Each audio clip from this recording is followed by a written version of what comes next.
Doncs res, torna per 11è any consecutiu la col·lectiva 15x15, és una col·lectiva que ja és una tradició del Nadal aquí a la ciutat.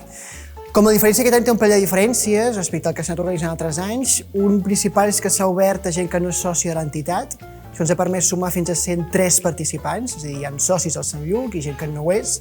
I és una miqueta el que es pretén sempre amb aquesta exposició, que és ser un gran aparador de realment el que té, el que pot donar de si la ciutat i tot el territori. Aquest any, per tant, ha sigut una exposició oberta a tothom que ha volgut participar i la intenció, a més de la Junta, és que segueixi siguent així perquè ha sigut realment un gran èxit.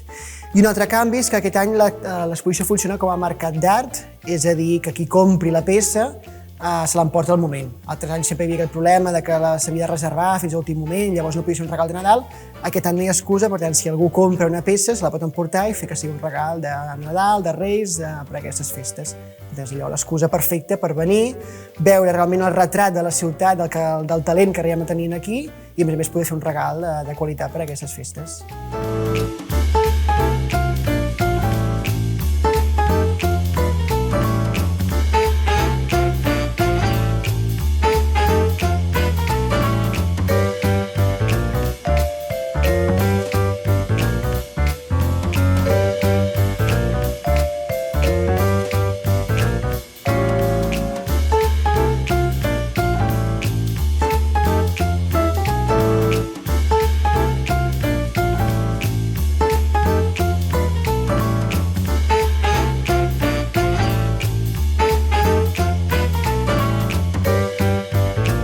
Aquest any són 103 participants.